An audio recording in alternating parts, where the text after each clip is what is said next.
Hello, Yvonne Watson, and welcome to Life in a Garden Online. It's fabulous to have you with us this evening. Thank you for joining us. Hello, everybody else. Excuse the beanie tonight. It's bad hair day. Yvonne, how are you this evening? I'm very well, thank you. And how are you? Very well, thank you. Are you Joburg based? Yes, I am. I'm here in Rudderport. Okay. Born and bred on the West Rand. Okay. Yeah. So, haven't moved from Mali. Sorry. What was that? What did you say? I don't remember. The chat box is open. If anybody wants to ask any questions, feel free. Yvonne, where do you come from? Born and bred in Rudderport? Yes. Joburg girl, went to Joburg school? Girl. Yes, went to school at first Rudderport Town School when that was still open, and then that moved to Horizon View Primary School. And then from there I went to Westridge High School. Stayed just across the road, which was quite handy. Didn't have to catch any buses or trains or anything, just had to walk across the road. Wasn't that easy to bunk school then either? No, not so much, because the teachers all knew where I stayed, so I couldn't hide. Got married, went and lived in Florida Lake, then moved up here into Horizon, where I've been ever since. No plans of moving yet. Yeah. Yet. It's funny, it's amazing how you grew up and then stayed in the same area. You haven't actually moved. No, I've had no reason to move anywhere else. We just stayed here, so it's convenient. I know the area, I know lots of people in the area, because quite a few of the West Randers actually have just stayed in the area, so we've all remained friends. So I've got friends of like 50 years. We all went to school together and we still stay in contact. So it's actually I'm very fortunate. You know. I had a nice Rudderport boyfriend 100 years ago, but I don't know where he is today, but anyway. Okay. Let's hope it's not one of my exes. No, I don't think so. I don't think so. We'll discuss that just now. we compare names and swap notes. Yes. Tell us what you do, Yvonne. All right. So I was quite a sickly child, so I always had to keep myself busy. And one of the ways I kept myself busy was to use my hands and be creative. And often my mom would forget that I was actually at home sick in bed, because I'd just be quietly doing my own thing. So I've always been somebody who wants to create things. As I got older, unfortunately, I had to go to work and all the rest, so then I lost a bit of creativity. But when I fell pregnant with my daughter, I then picked up calligraphy, and that opened a whole new world again for me. So from calligraphy, I went into card making led into scrapbooking, pewter, mosaic, bead, jewelry making. Yeah, you tried them all. Fabric painting. I did a little bit of everything, yes. So I opened up my shop, Creative Papercraft, in 1991 when my son was born, and started to teach then, teach the different crafts. Lately, I've been veering away a little bit from crafts, but I've actually incorporated the crafts into my art, because I've also been doing oil painting and acrylic painting and watercolor painting. But now I'm doing a little bit of everything in one project. So I've kind of veered away a little bit from the crafts completely.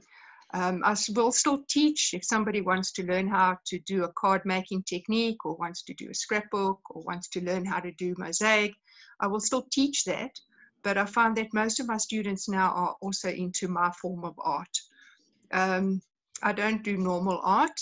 I use recycled materials to actually build up the picture, and then I paint it. So I'll explain that a little bit if you want me to go into a little bit more detail as to how I go about doing that. Aren't you finding that there's a very fine line between art and craft? Well, fine artists do not like crafters. So there is a fine line. My thing is, if it's hanging on the wall and you are enjoying looking at it and it's giving you some form of satisfaction, then it's art. But fine artists will not agree with that. So yeah, there is a very fine line between arts and crafts. True craft is obviously things like your mosaic and your pewter. Although pewter can also be used in art. So yeah, it's a good mixture. I also dabbled with everything when I was not so much growing up, but from the age of about 18 or so, I started. Okay. I then discovered that I actually had an artistic streak and wanted to do art. And I literally started with doll making. And from doll making, it was doll making, beading, embroidery, Yes. and then everything else. And then I started painting, and then I started ceramics. So, and then ceramics is kind of where I've stayed, ceramics and painting. But Okay. I have probably about 5,000 rands worth of mosaic stuff and beading stuff and all sorts of stuff in my office. It's frightening.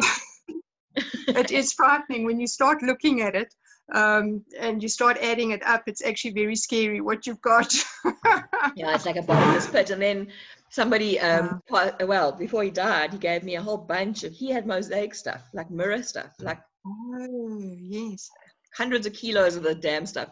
So now I've got it, and I'm like, okay, so what should I do with it now? So yeah, so I'm sitting with this stuff, and I need to find something to do with it, which I will. Yes. I'll get to eventually, putting it on a plant pot or something. Yeah. So what you show us what? Sorry, Karen.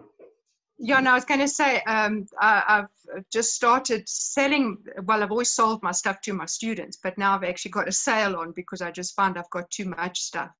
And I started looking through all my stuff and the collections that I've made over the years. And I was actually quite shocked at when I added the whole lot together, because I don't often do a stock take. But I was very, very worried about how much money I've got sitting on the shelves here. Yeah, so no, it's absolutely frightening. This collection that we have, as artists. Well, I actually posted on Facebook just now that I'm about to convert an outside room into a bedsit, and that's where I have all my pieces. They're all just sitting in there. Okay. So I actually need to have a sale and clear the room. So clear it. Yes, start clearing it. There must be 50, 60 pieces to get rid of. Oh, okay. I must actually add up how many art pieces I've got lying around the house. I think there's about 1, 2, 3, 4, 5, 6. Must be about 20 just behind me already. It's too terrible. Take us through what you do. That's a mouthful. Okay. So how I started with this recycled art, I went on a course on mixed media. So it was an acrylic painting course, and they were introducing other mediums into it, like crackle paint technique and what else was there? Texture paste and that kind of thing. So we used that in our art piece. We also used crumpled up newspaper to create the texture. And when I got home and I thought, I wonder what else can be used to create a texture in a piece. Yeah. Well, everything, literally everything. So I now collect things like bubble wrap and tinfoil and egg boxes and plastic packaging and old blinds, those Venetian blinds. Yeah. I've got stuff with those, and polystyrene packaging and pizza boxes and all sorts of things. So literally, well, not literally everything you throw away, but a lot of things that you throw away, you can actually create something with. So I wanted to show you this piece behind me. So I'm going to move myself and just show you. If you have a look at that piece, for instance. So at the top here is bread tags. You'll recognize those are the little things that close your bread things. Here, for instance, is netting. Can you see the netting? Yeah. There's old curtaining. This is that wrapping that you get round pawpaws. This is toilet rolls, corrugated cardboard, seeds and beads, pastas, You see the pasta? Yeah. Eggshells, rice. Obviously, this is uncooked rice. Straws, and so forth. So just to go out a little bit, you can get more or less an idea of what it looks like. So what's your process? I mean, how do you begin something like that? Okay, so that piece that I've just shown you was one of the very first pieces that we did, and that's kind of like a sample board, just to show my students what can be used and the type of texture that it creates. So when I'm faced now with a canvas, firstly, I make my own canvases using a pizza box. I found the pizza box cardboard is great. So I fill the pizza box. I clean it obviously first with any excess food that's left over. Yes, because nobody wants to find pizza in their art. You don't want to. I then coat it with a glue so that if there is any like oil stains or bits of food left, it's coated so it won't get worse, you know. Okay. Then I fill it with newspaper. So what do you use, like a wood glue or something? No, it's a special glue. It's gel medium. Okay. Those who are doing arty crafty things will know gel medium. It's a glue that's very much like Mod Podge. Looks a bit like a mixture of Mod Podge and wood glue. Isn't that quite expensive though? Not really, because I get it directly from the manufacturer. Okay, all right. No, that makes perfectly sense. Yeah. Yes. So for a liter, it's 100 Rand, but it goes a long, long way. You can do quite a few projects with that liter. Okay. The advantage of that particular glue is that it sticks everything from your glass, your metal, your plastics. It doesn't eat into polystyrene, and it holds. It dries hard and it dries clear. Plus, it's waterproof. Okay. So my pieces can go outside, but if I know that the piece is going outside and it's going to hang in a patio or something outside, I then would also add an hard varnish to it. But otherwise, the gel medium I use as a varnish as well as the glue. Interesting. I also use it as a paint blender. So if you put a layer of the gel medium onto your base, you then can blend your acrylic paints much better to prevent it from streaking. So just as an example of that is this one here. That's so cute. So you can see the colors have blended from one into the other without it actually streaking or showing up. So this particular one is, I have a friend who does scroll saw cutting and laser cutting. And then these are all the bits and pieces that are left behind. So all the negative spaces. And she keeps them all in a box for me. And then I decided to put this onto a base and then build up the owl. I'll just turn it a little bit so you can see that there's different layers. Okay, so it's built up with those wooden cutouts. But the idea to show you this is to show you the blending. So that is the glue that I use. So that glue dries really, really hard and clear. So just to get back to my canvas box. So I then fill up that box with the wet glue with shredded office paper or rolled up newspaper. Sorry. And then I close the box and I seal it with a layer of that glue with either newspaper or old curtaining. And that then gives me a very nice hard canvas to work on. So I used to use hardboard canvases and stretch canvases, but I find, what's the point? I'm trying to recycle as much as possible. So let's recycle really nice boxes as well. Does your family eat a lot of pizza? We used to. Before lockdown, we used to. So I've collected all of those. I've still got a nice selection of boxes. But, you know, the little pizza boxes, the baby ones, because I've got grandchildren 4 and 5. No, 5 and 6, sorry. So their baby pizza boxes are this small. And that also makes a very, very nice little canvas. Oh, that's so cute. So this one is actually a tooth fairy house. So because everybody needs a tooth fairy in their life. Absolutely. So the outside was done so that the child can actually grow up and still put it onto their wall when they're an adult. Because look, this particular one is like a castle. So it's nice for a little boy. Then you open up the little door and you see inside. Oh God, it's furnished as well. Yes. And then there's a light. So let's switch on the light. Can you see the light? Oh, that's just too much. So you had to have electrical work to your repertoire of skills. Well, no, it's just a little torch. One of these baby torches that I've attached to it. So this is a baby pizza box that I've used. So you can see it's actually quite hard. And it's the gel medium that makes it nice and hard like this. So then just to give you an idea, the actual wall of the castle is egg boxes. It gives a really, really nice texture there.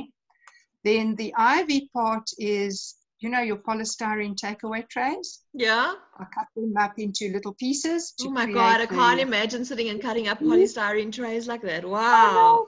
Oh, quick, it's quick. They're easy to cut.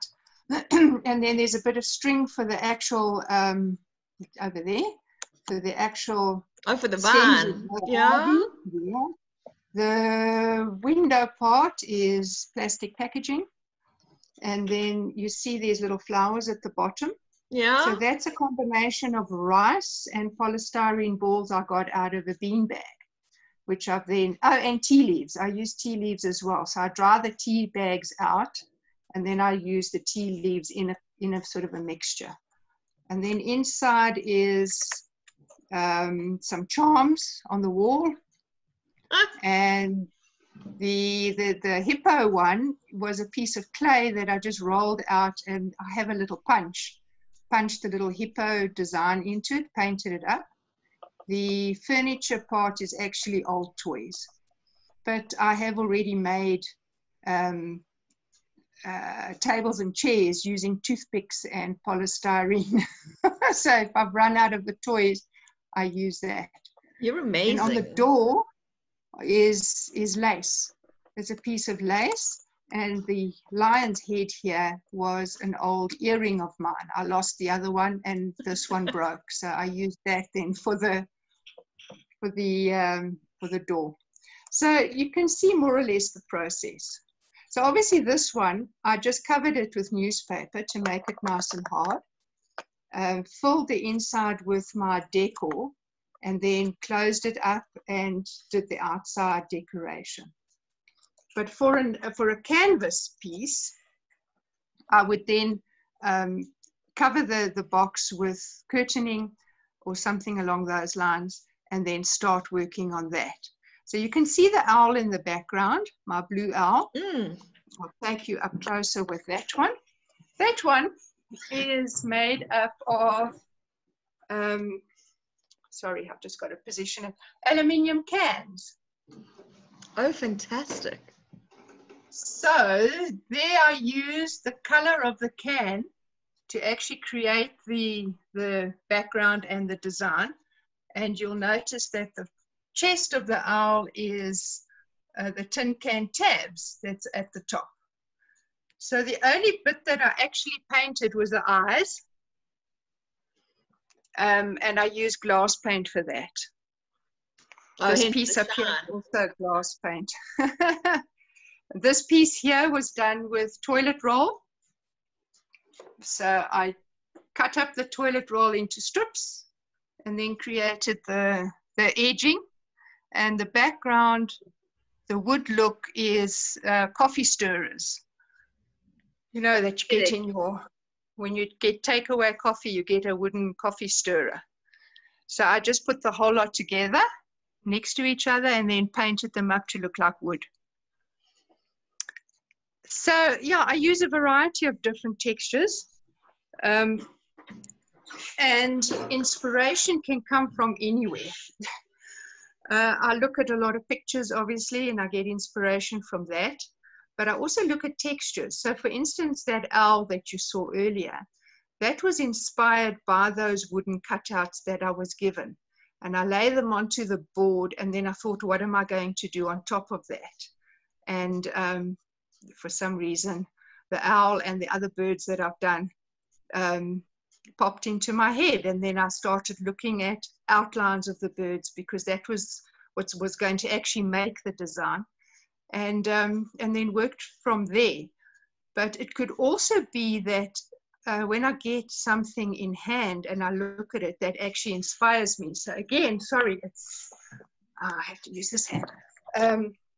This piece here, for instance, which is one of the examples I sent you, that was, the lighthouse was actually the inspiration.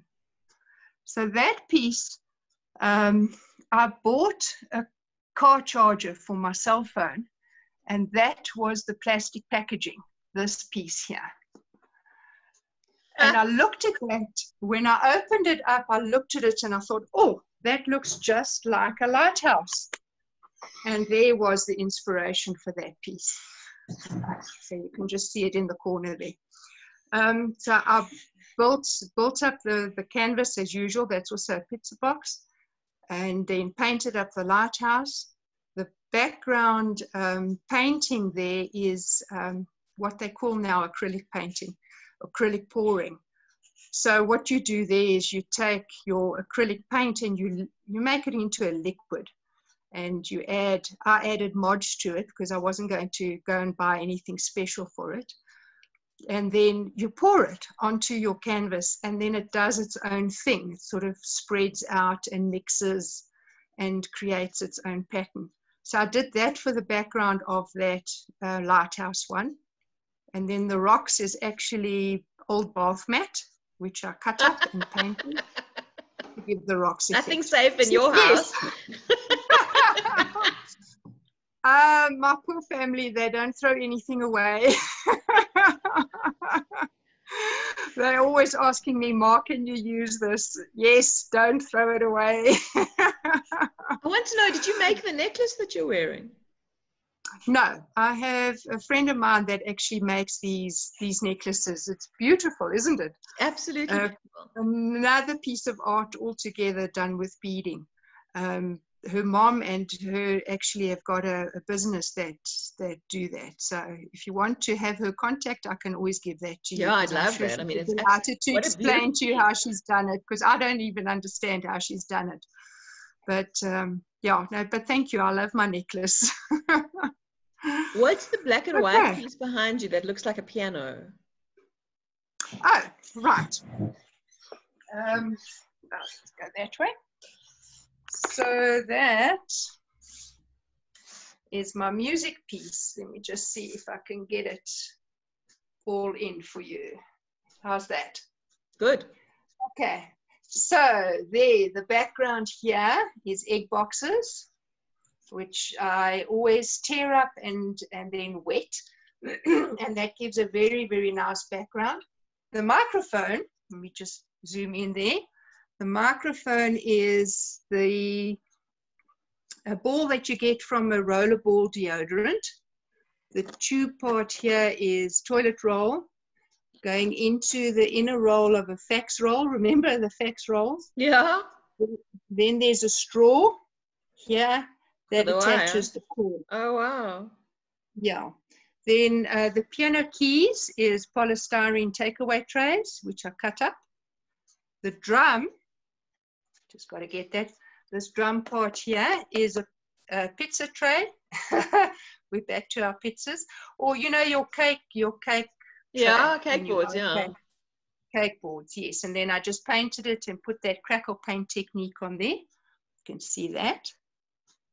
Then the spotlight is, you'll recognize as CDs. I see bubble wrap there. And cut out there. Yes, here's bubble wrap, fine bubble wrap. The music notes, let's just get down to there. So this is straws and string and the tops of, I think it's the Energade bottle with some plastic packaging. Then the guitar was done with tea leaves. So this body part of the guitar is tea leaves. There's sponges. The fretboard is corrugated cardboard with toothpicks. Got to try and remember all these things. Then going up the fretboard here, we have those brads or split pins, and the music, the treble clef. Can you see that there? Yeah, Yeah. that was done with string. So if you put the gel medium onto a piece of hard plastic, and then you can put your design, especially string, you can put that onto your hard plastic, and then you let it dry like that. It comes off the plastic nice and hard, like sort of a plastic motif that you've created.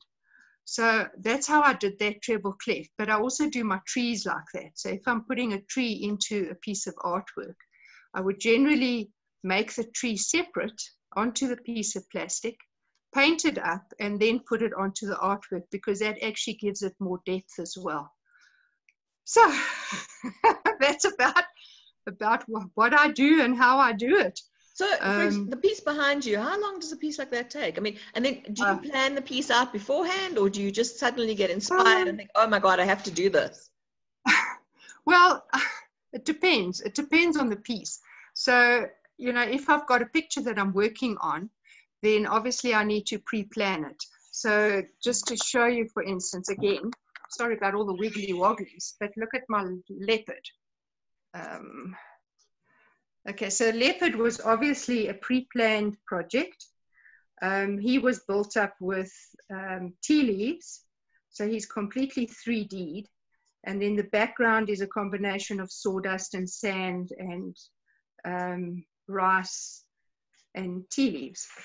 Then obviously that is pre-planned, and I work out before exactly how I'm going to approach that piece.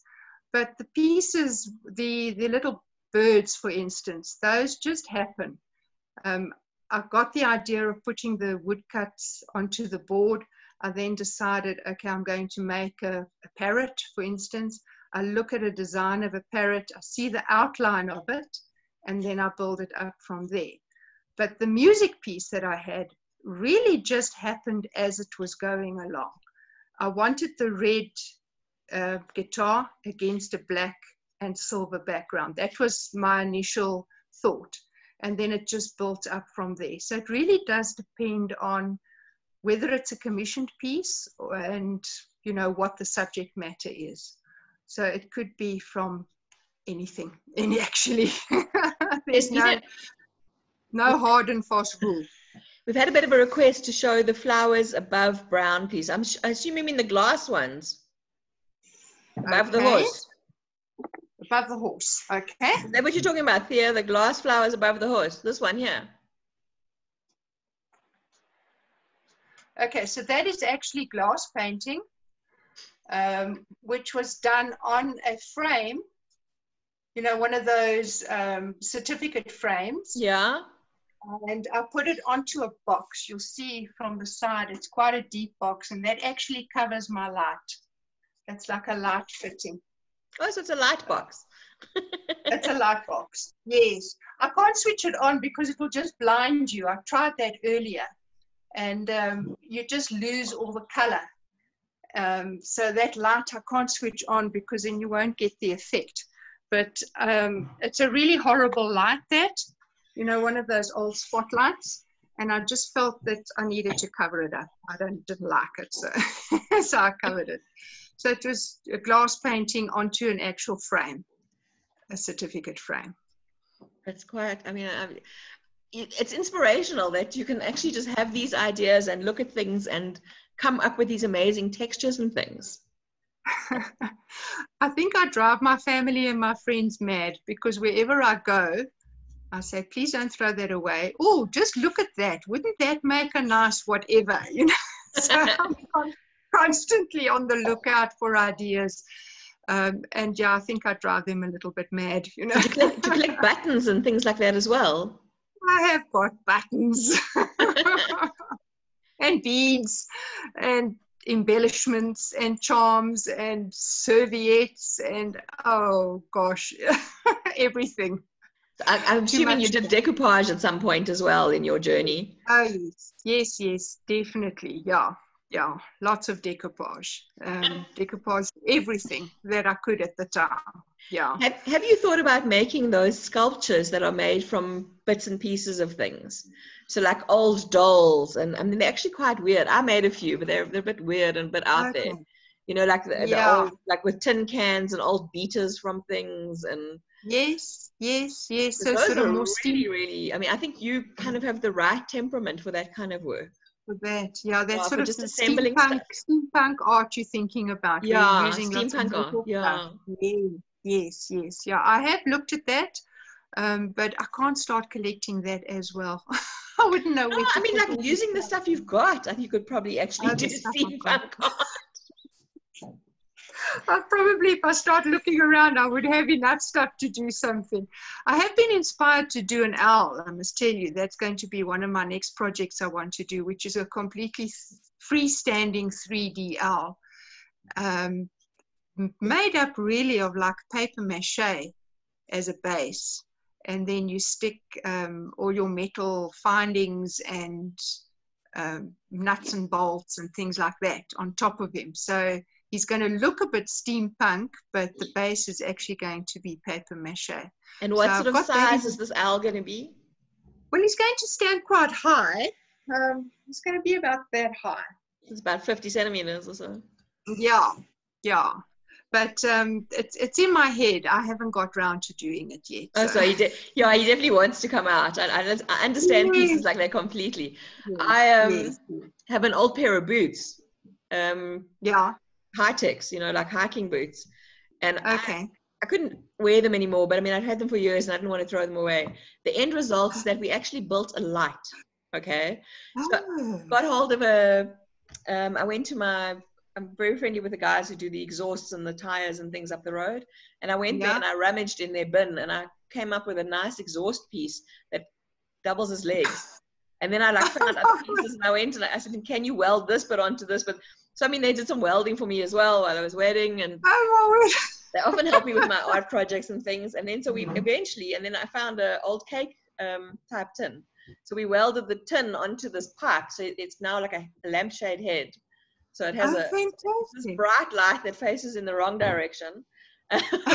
Fine, it's fine. It's what it's supposed to do.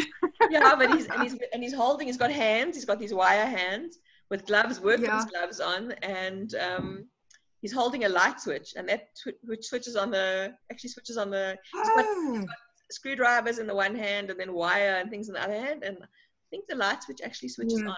Or it might not, I can't remember. You really need to post that. I want to see that, please. I'll take a picture of it tomorrow. I mean, it's small. It stands about 1.5 meters high, this thing. Oh, really? Wow. Yeah, okay, now I definitely need to see that. That sounds awesome. Piece. I mean, I don't know what we're supposed to do. I mean, it's also in the studio that's going to come out.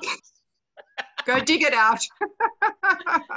Yeah, no, it takes and it's a bright light. So, I mean, we angled the whole head thing wrong because it points like into your eyes if you're standing there. Okay. It's a bit of a problem. Okay. Yeah. And you can't change that. Well, I suppose we could. I mean, we could just dismantle it and you know, but I mean, the cement in the shoes, the boots are cemented onto the base of it. So, and the socks are like painted yellow and green or something. So that's not going to change anytime soon. Sounds wonderful. It was a lot of fun to do. We did it together. My business partner and I, we did it together. And we did have a lot of fun with it. Yeah, so you brainstorm together, which is nice. No, I just tell him what I want. Okay. Do this. I want this like this. Go and do this. I sent him the other day to steal. I was in Parkhurst, and you know those big, huge wooden wheels that they use for cabling? Oh, yes, the cable. Yeah, but the really big one. The one that's like a 10-seater dining room table, that size one. Yes, So we moved somebody the other day, and I saw one in Parkhurst just sitting on the corner all by itself. And I said to him, when you finish the move, please take the guys past and pick up this wheel on the side of the road. So it's now sitting in my backyard waiting to be dismantled. Well, now you're going to mosaic it, or what are you going to do with it? Funny enough, I've got a huge amount of grass, and we get it really badly rained out, and it's very muddy. So what I'm actually doing is slowly putting in bits of wood into the ground It's almost like creating a patchwork of wooden Yes. pieces. So 2 of them are going to be as the mud starts right there, just so one can still drive over it or walk over it without going. Okay.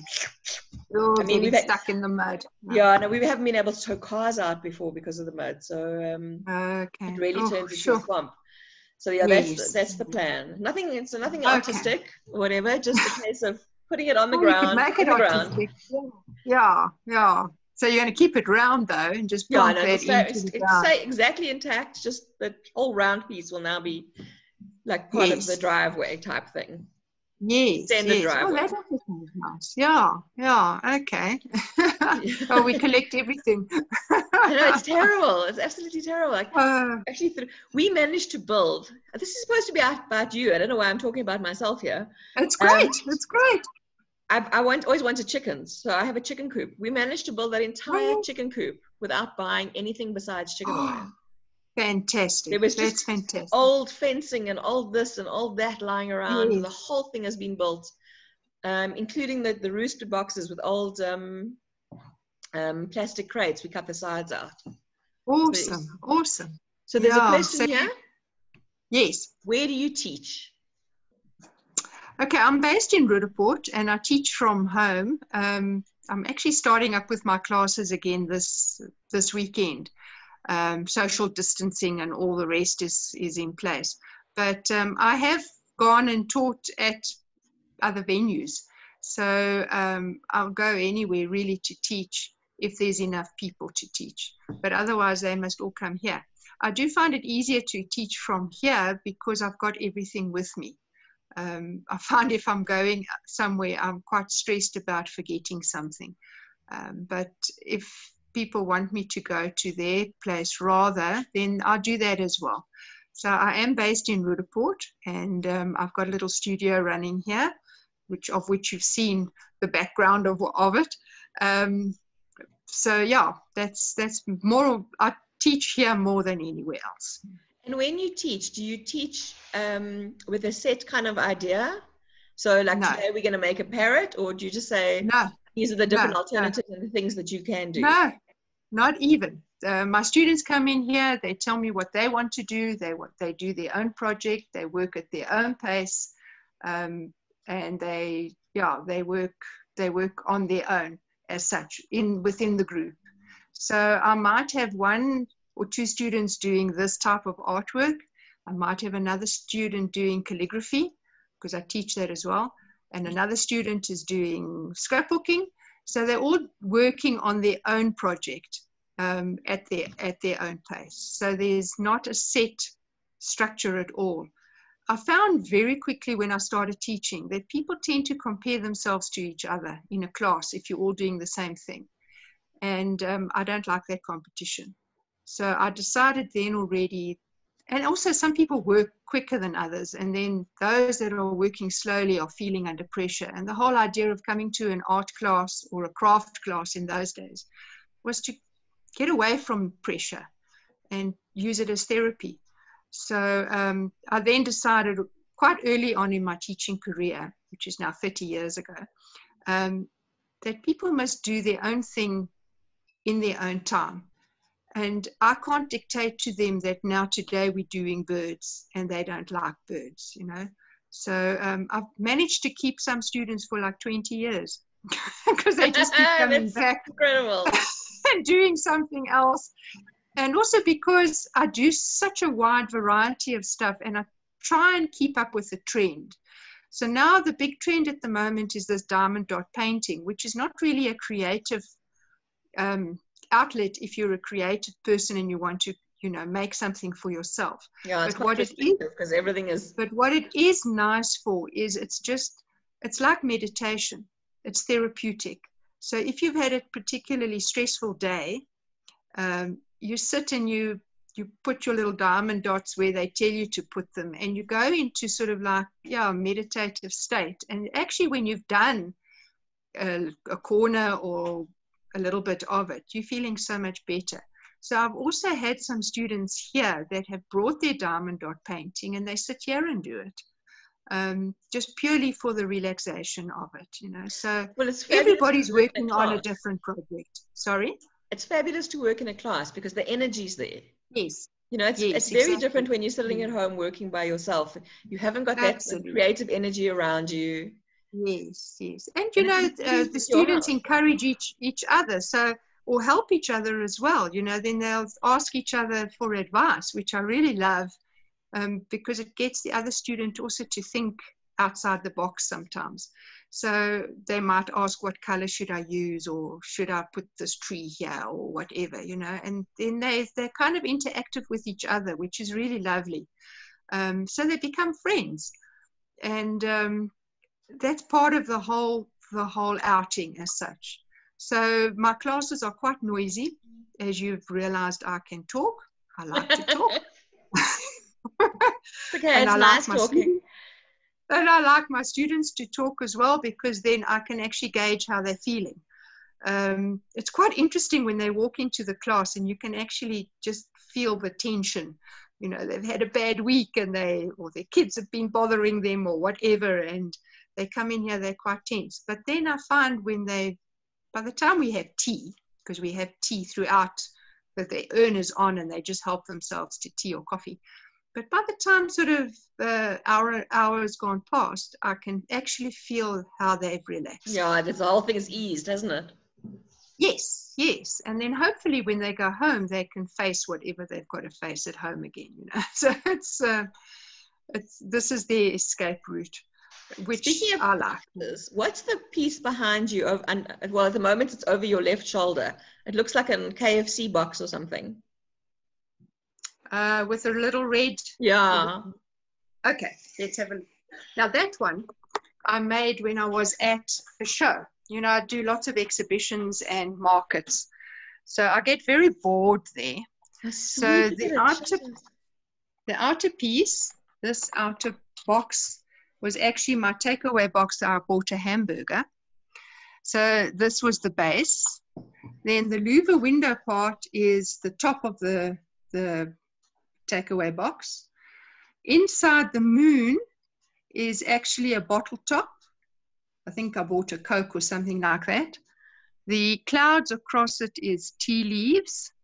The sea, can you see the sea? Yeah. The sea is tea bag, so it's the actual bag part. The ground, or the tiling at the bottom, the floor, is an aluminium can, as well as the balustrade. And then the little flowers is tea leaves mixed with sand. So I created that piece in my boredom at a market. You can just see. You are remarkable. No, I love it. The creativity there is just outstanding. What do you charge for this? I charge 150 Rand a class for 3 hours, excluding materials. So I also encourage the students, if they've been collecting materials over the years, you know, as arty crafty people, you always have pots of modge and papers and whatever else. So bring that along and we'll use your stuff. But if you need my stuff, I've got a little shop here, and then they can buy it from me. And because I try and deal directly with either the manufacturer or the importer, I don't like the middlemen, because then things become too expensive. So my prices are fairly reasonable in my shop, just to encourage the students as well to support me rather than other places. Yeah, great idea. And then I try and be the middleman. That's okay. I want to be the middleman. I don't want the middleman to come to me. So yeah, that's basically what I do. Yvonne, before we let you go, I'm sure there's some more questions anyway, but can you show us some more art? I love looking at your stuff. Yes. Okay. Let's see what else I have got here. I obviously chose the pieces that I have shown you for a reason. I didn't show you this one though. That one. Oh, that's gorgeous. Little car. Oh, wow. My little car. So the inspiration for this one was the broken windscreen. Can you see the broken windscreen? Yeah. Actually was a broken windscreen. So I was given these bits of glass, safety glass, so you don't cut yourself. And I thought, oh, I could make a nice broken windscreen from that. So the car itself is polystyrene takeaway tray. The grass at the bottom, you see the grass, that is what they call coir twine. So it's like a packaging string. Then you have the little flowers, which is polystyrene beads mixed with rice. There's my egg boxes. Let me just show you there for the rocks. The tree is string. So it's packaging string, which I then open up. And remember, I spoke about putting it onto hard plastic and building it up like that. So that's how I keep the form. Because string has a mind of its own. It doesn't want to stay where you want to put it. Does it dry fast? Does it dry fast enough? No, this is a very slow process. Gel medium takes a day to dry. So what happens is I would, for instance, let's just go there. The sky is tin foil. Oh, no, sorry, it's tissue paper. And then the first layer of mountains is tin foil. So I would then have to lay the tissue paper down first and then wait for that to dry, then layer the tin foil down for the next layer. Then this is egg boxes again. Wait for that to dry, and then I slowly but surely build it down. So a piece like this can take a good couple of days to work on. What I am doing as I'm coming down is I would then paint, as that's drying, as the first layer is drying, I would then paint it with the gel medium mixed with my paint so that I can get my color blending correct. You see the colors blending quite nicely. And so I paint it as I'm going along. If, for instance, I'm doing something like these trees, you see those trees.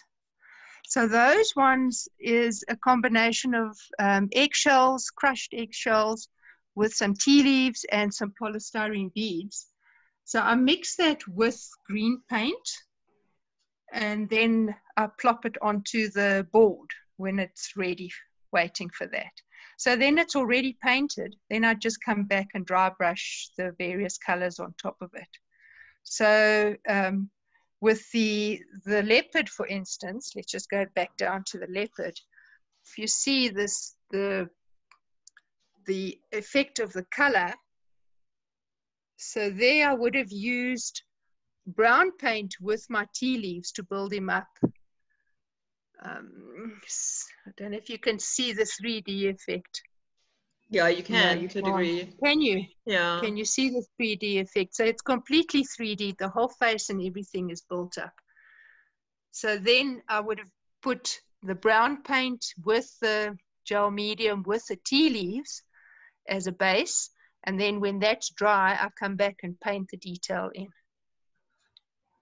rather than try and paint everything afterwards. Okay, this piece here, sorry, I'm now looking upside down. This is built up with string, packaging string and plastic packaging.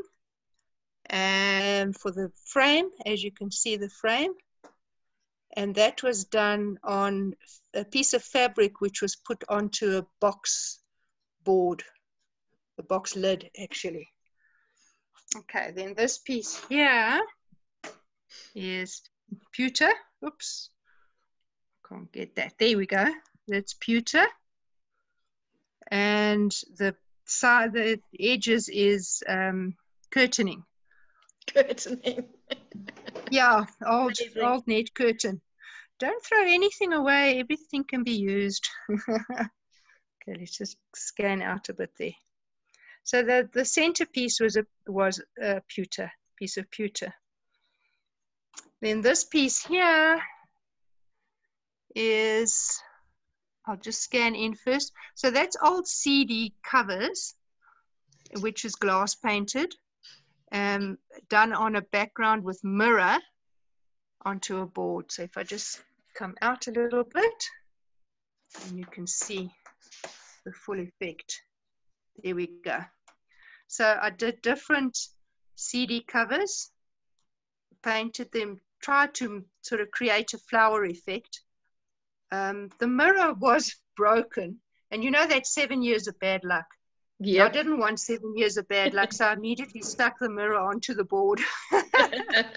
and then worked on the CD covers to make it a piece of art to break that 7-year bad luck. Not that I am superstitious, but I still don't want 7 years of bad luck. So that's it, really. All the other pieces are hanging around my house. So, Yvonne, you're an inspiration. I'm completely gobsmacked about what you've taken and how you've done it, and just taken junk down to the next level and right up, elevated it beyond. It's absolutely amazing. Thank you. Yes. Well, my whole thing is I want to also teach people that they don't have to throw everything away. And particularly school children, they need to change their mindset about school projects. So mommy and daddy mustn't go and buy all the stuff. You can actually use what you've got in the house to build up your school project, whatever it might be. But think about using the stuff that you're throwing away, like your egg boxes. Egg boxes make an amazing amount of different textures. You can make paper mache from it, for instance, and build whatever you need to for your school project. So my whole focus when I'm at an exhibition or at a market is I target the children and I speak to them about their school projects that they've done in the past and give them ideas of what they could have used instead of having to go and buy something. So yeah, a little bit of environmental studying as well. Well, it's been fantastic, and I really appreciate you taking the time to speak to us. Pleasure. And I think when things ease up a little bit, I'd love to come and spend a couple of hours in your studio and potter around. That would be absolutely fabulous, just to do something completely different. We could definitely brainstorm together and get some ideas. Yeah, that would be great fun. I look forward to it. In the meantime, I have recorded this and I will post it in about a week's time. I'll post it onto the Facebook group page. Super, rather, and send you the link. And everybody, thank you so much. Yvonne, thank you so much. Been fantastic. Thank you. Thank you so much. It's really been wonderful to be able to talk so much. Tomorrow we're chatting to Darren John Cohen, who sends out good vibes to the universe. And I think that's a really good way to end the week, kind of thing. So everybody, thank you so much. Have a wonderful evening and see you tomorrow. Bye.